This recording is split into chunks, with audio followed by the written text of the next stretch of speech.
په اوسني دور کې که یو خوا ځوانان او پیغلې د تعلیم حاصلولو تنده لري نو بل خوا زیات تر زده کوونکي د خپل صلاحیتونو استعمال هم نه پیژني.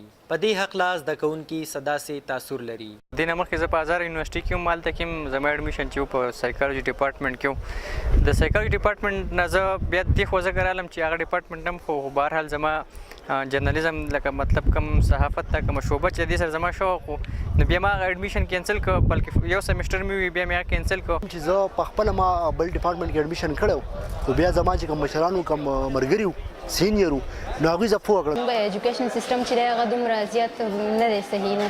هغوی سیکنډري او پرایمري ایجوکیشن کې هغو ته دا پته نه لګي چې لکه موږ به مخکې ته څه کوو، زموږ ابیلیټیز څه دي، هغو ته دا معلومات دی. سیمسټر 2 وایي بیا پوهه نه یم. ما چې د MBBS لپاره یو کال هم مس کړی و، ما ډېر کوشش کړی و، ونه شوه. نو زه بیا بای چانس مې اډمیشن کړلی، نو زه اوس په دې بیا اسماني یم، اوس یې وپرېښودی به دې نه شو چې لکه ما وی چې زما به په ایټه کې مارچ په واله مې اډمیشن به مې وشي، خو داسې وه چې لکه انفارچونیټلی مارکس مې کم رال او 3 سیمسټرونه مې شي وو، نو که بیا ما دا پرېښوده نو زما ټایم چې دی نو هغه ډېر ضایع کېدو. سکول لیول نه زموږ د سټوډنټس کاونسلینګ نه کېږي.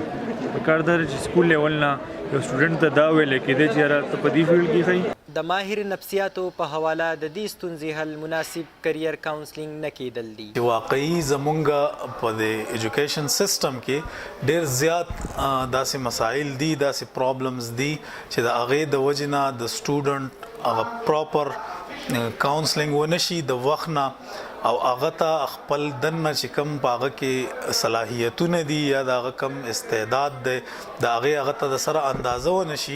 ولې تعلیمي پوهان په دې هکله وایي چې داسې ستونزې د کوروالو په خوښه انتخاب کولو له وجې راځي. اوله خو دا ده چې د سبجیکټ سلیکشن چې سټوډنټس کم کوي نو د هغې دوه وجوهاتو باندې کوي. یو سټوډنټس انټرنزیکلی موټیویټډ وي، په خپل چایس باندې کوي، چېرې په خپل چایس خوښه باندې کوي. او دویم دا ده چې هغه ایکسټرنزیکلی موټیویټډ وي د پیرنټس د وجې نه، یا دا پروفیشن داسې وي چې هغه په مارکیټ کې ډېر زیات ان وي. نو دا دوه ریزنز دي. زموږ سوسایټي خو داسې ده چې په هغې کې کم طرف ته د خلکو رجحان زیات وي، لکه میډیکل طرف ته خلک ډېر زیات دغه کوي رجحان دی، انجینیرینګ طرف ته دی، په څه وخت کې کمپیوټر ساینس طرف ته خلک ډېر زیات رجحان جوړ شوی و. د هغې نه پس بایو ټیکنالوجي مایکرو بایولوجي طرف ته دې طرف ته د خلکو رجحان ډېر جوړ شوی و. بس هغه کم دغه چې مارکیټ اورینټډ دغه دی هغې طرف ته خلک ځي.